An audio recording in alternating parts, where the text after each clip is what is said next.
guys, what's up?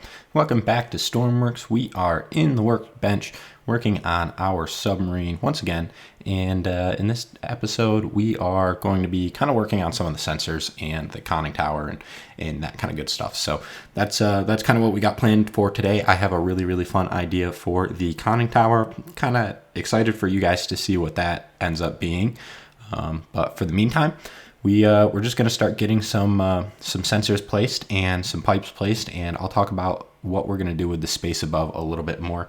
I did work on the floor plan just a little bit while you guys were going, but nothing too major. I just put this staircase into the floor below. So we're going to work on that a little bit more today, and that's kind of the plan. So if you guys are new to this series, I lost the footage on the first episode or two, so we're a little bit further in the build than you'd think we are, but that's all right. It was mostly just block placing. In the first episode, we did a little bit of work on the reactor and some of the air systems and the ballast systems and that kind of stuff. So if you guys didn't see that, go check that out. And if you guys also haven't seen, it's probably a little late now, but I did just release a new vehicle onto the workshop. There's a little truck.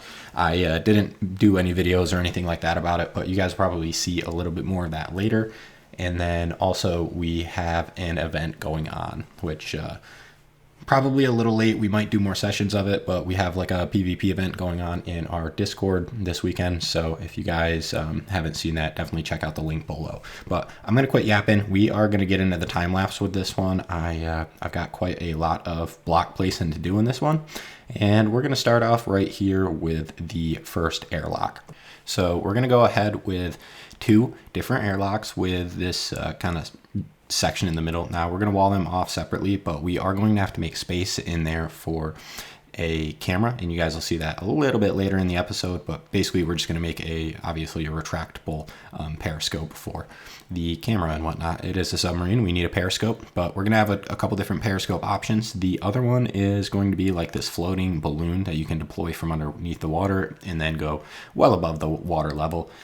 I think you guys will quite like that. We're going to have some fun with that one a little bit later in this episode too. So stick around for that. We're just going to make a balloon out of the floating or the negative mass rockets, and that's pretty much going to be the plan. But right here, this is that little spacer I was talking about. We have to have the weird kind of bump in the middle because I plan on putting a sliding track in here, and then we can put a camera on the top of that. So the deeper into the hull we can make that, the taller we can make our periscope, which is going to be ultimately better for us in the long run. So I'm just going to bring that all the way down, and then we'll build all the way back up. And that should be more or less good for the periscope. I'm not going to mess around with this too much right now. This is going to be more of a backup system. The main periscope you're going to use is the balloon that I kind of discussed just a moment ago. And now I know I am a boat guy, but I'm not really a sub guy. So if there's anything like major I'm missing here, definitely let me know. I don't know much about subs, guys. So any information is welcome. Obviously, I'm trying to kind of make it my own, and I don't know, I'm trying to make it a little bit near future, I guess. I don't know. A lot of my builds are a little out of the realm of modern times, but so is the game. So I don't want it to be completely unrealistic, but I do want it to feel a little bit like a very modern or futuristic sub. So if there is anything that I'm missing, definitely let me know about that. That is our periscope for now. I probably try to make it taller later on. I don't know. I mean, that's definitely pushing the limits. Probably going to have to move the boilers if we really want that to get taller, but we'll live with that for now. I just needed to get it in place because it is going to take up quite a bit of space. You'll also notice that it is nowhere near the actual control center, which we don't have in the submarine yet, but I'll tell you the control center for the submarine is kind of in a strange spot. It's going to be on the top deck right behind the missile tubes. And we can go over some of the missile stuff a little bit later. I'll work on a lot of that off camera, but for now we are just trying to get a lot of the sensor suite into the submarine so we can drive it around. And then once it's driving and operating and all of that, we can get into the interior.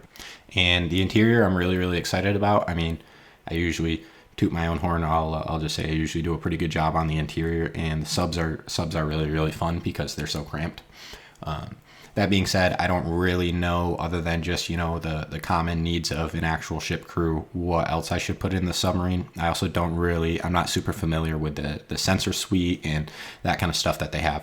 So obviously we're going to have sonar and that kind of thing. I'm going to hopefully get a radar onto this, whatever you want to call this. We're just going to call it the balloon. I'm going to try to get a radar on this too.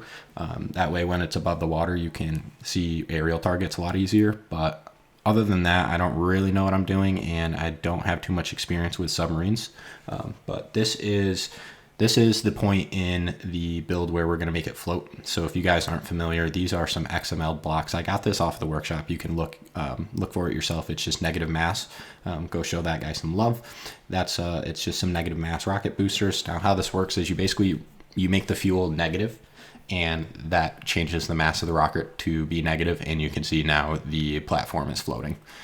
It is affected by the ropes, which are the physics level of the ropes, of course, but shouldn't really be too challenging to get around that, really. I want to make this work on all physics settings, just like most of my ships, and since that's not really doing anything structural, the length of the ropes might change a little bit by the physics settings, but it really shouldn't change the overall control of the periscope or the balloon or all of that. So that is the plan. We're going to have a giant balloon that just kind of goes up about 150 meters up, so you can float well below the water, and then you can kind of deploy that and look above the water and target people, which is fun.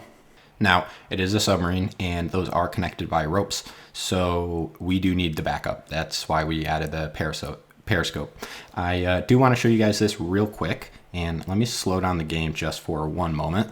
Now, I told you I was working on the ICBMs a little bit. I'm not going to really get into how I built them or the math or all that, probably shouldn't, but I will show you guys these. So I did work on them just a little. Let me throw a seat on this bad boy real quick just so we can ride it to the destination.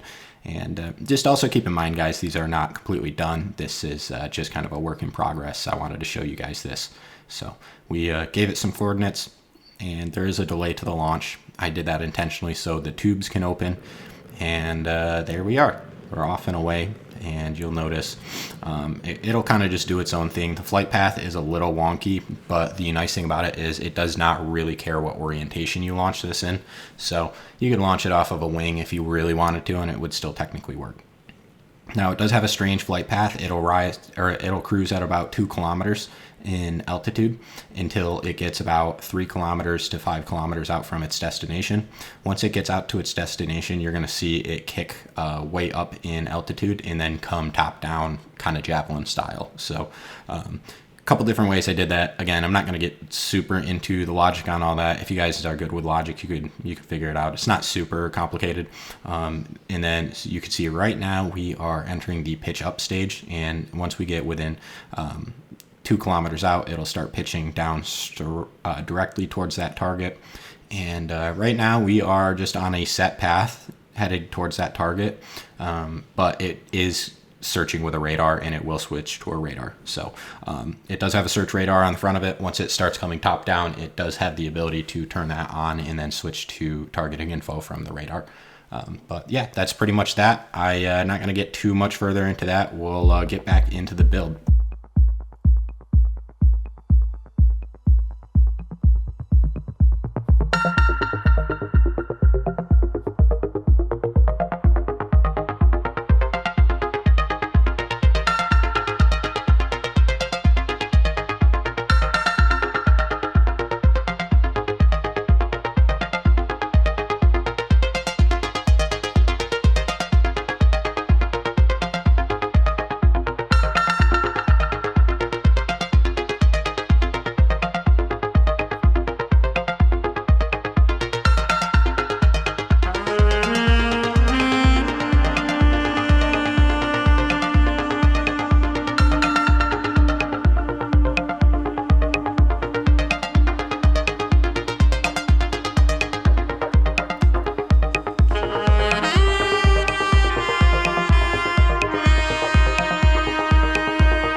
All right, so we got that mostly hooked up. You guys can see I added some plumbing in. Now, basically what this is we have a hose going up into that balloon, and we can suck fresh air out once we get past the water line. Pretty nice, convenient way to produce fresh air for us. Obviously, we went over a lot of that in the last episode. We do have a backup to produce air under the water using an electric hydrolyzer. But this is a backup system, and it's also going to be working a lot faster if we could just suck air in. So we're just sucking straight atmosphere in. This doesn't really feed the pure oxygen tanks that we need for our fresh air system inside of the submarine. But that being said, you need a lot more atmospheric mix than oxygen. The oxygen mix in the atmosphere is a lot lower than the nitrogen and all the other stuff. So we don't. Also, you can die from too much oxygen in the mix, so we don't need just pure oxygen. We do need just atmosphere, preferably nitrogen in bulk, but that's not really a thing. So there's not really a way for us to filter nitrogen easily into the ship, but we are just sucking in air, storing it, and calling it a day. Now, enough of all of the sciencey jibber jabber. That is pretty much all the plumbing we're going to do. Now, I do want to get some building done in this episode as well. So let's just kind of mess around out here, and then we'll head back in. And I want to kind of start partitioning off the reactor from the rest of the submarine. I am going to add radiation barriers and all that kind of good stuff. So again, trying to make the sub on the inside as realistic as possible for us. So I know it's just kind of a piping mess on the inside, but the space is going to be a precious commodity, and it will be like that quite soon. So we do have to start planning these things, but one of the larger obstacles is building around the reactor and all of that, and I do want to have it as a separate space for the radiation barrier just for safety reasons. So I'm just going to throw this floor down. This is going to be the first floor, and I told you that this is actually probably going to be, this isn't quite where the control room's going to be, but a little bit forward of this, that's where the control room's going to be. And then back here, I'm going to have basically an emergency exit from the engine room. I keep calling it the engine room. Really, it's the reactor room, but we're going to have an emergency exit. Now, this is not going to have a locking door. And so that way you really should not be using that as a general enter and exit point for the reactor room, because every other door is going to have a double door for the radiation barrier factor. This is going to be an emergency exit. So the reason I'm putting this here is so if you are in the reactor and you need to get up to the conning tower as fast as possible during an emergency, you can do that pretty easily. And again, not really supposed to go the other way around. It's an emergency exit. But I'm probably going to use it while I play the game, to be honest, just because it's going to be a lot easier than going the other way around. But yes, that is the plan for this area right here. And other than that, we'll get into the engine room, the reactor room, quite a bit later in the series. But for now, I just kind of want to start getting the floor plan laid out a little bit, just so we can start working on, the control room and that kind of stuff.